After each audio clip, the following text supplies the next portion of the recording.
యోబు గ్రంథము 14వ అధ్యాయము 1వ వచనం.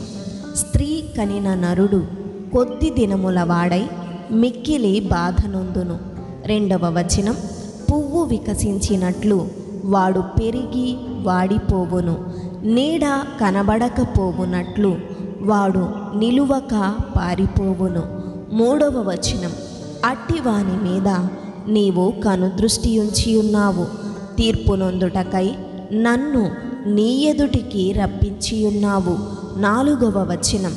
పాప సహితునిలో నుండి పాపరహితుడు పుట్టగలిగిన ఎంత మేలు, అలాగున ఎవడునూ పుట్టనేరడు. 5వ వచనం. నరుల ఆయుష్కాలము పరిమితి కలది, వారి నెలల సంఖ్య నీకు తెలిసేయున్నది. మించజాలని వయఃపరిమాణము నీవు వారికి నియమించి ఉన్నావు.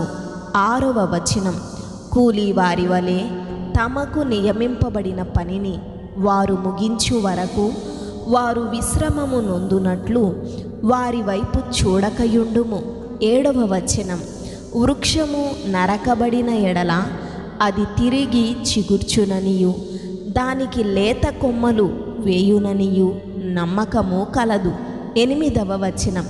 దాని వేరు భూమిలో పాతదైపోయినను, దాని అడుగు మొద్దు మంటిలో చీకిపోయినను.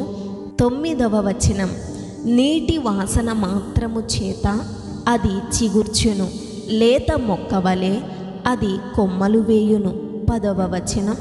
అయితే నరులు మరణమై కదలలేక పడియుందురు, నరులు ప్రాణము విడిచిన తరువాత వారేమైపోవుదురు. 11వ వచనం. తటాక జలములు ఎట్లు ఇంకిపోవునో, నది నీరు ఎట్లు ఎండి హరించిపోవునో. 12వ వచనం. అలాగుననే నరులు పండుకొని తిరిగి లేవరు, ఆకాశము గతించిపోవు వరకు వారు మేలుకొనరు, ఎవరును వారిని నిద్రలేపజాలరు. 13వ వచనం.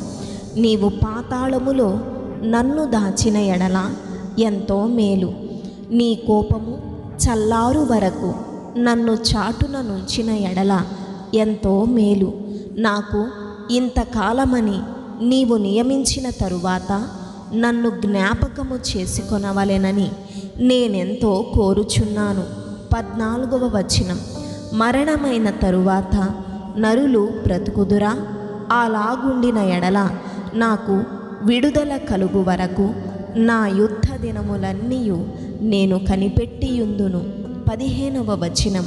అలాగుండిన ఎడల నీవు పిలిచెదవు, నేను నీకు ప్రత్యుత్తరమిచ్చెదను, నీ హస్తకృత్యము ఎడల నీకు ఇష్టము కలుగును. 16వ వచనం.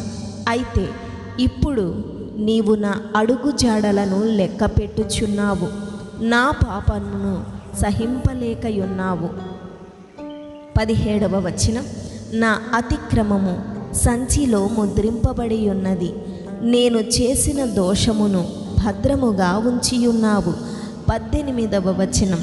పర్వతమైనను పడిపోయి నాశనమగును, కొండ అయినను దాని స్థానము తప్పును. 19వ వచనం. జలము రాళ్లను అరగదీయును, దాని ప్రవాహములు భూమి యొక్క ధూళిని కొట్టుకొని పోవును. నీవైతే నరుల ఆశను భంగపరచుచున్నావు. 20వ వచనం. నీవు వారిని ఎల్లప్పుడూ గెలుచుచున్నావు గనుక వారు గతించిపోవుదురు. నీవు వారికి ముఖ వికారము కలుగచేసి వారిని వెళ్ళగొట్టుచున్నావు. 21వ వచనం. వారి కుమారులు ఒకవేళ ఘనత వహించినను అది వారికి తెలియకపోవును, వారు ఒకవేళ అణిగిపోయినను అట్టి గతి వారికి పట్టెనని వారు గ్రహింపకయుందురు. 22వ వచనం. తమ మట్టుకు తామే శరీరమునందు నొప్పి నొందుదురు, తమ మట్టుకు తామే ప్రాణమునందు దుఃఖపడుదురు.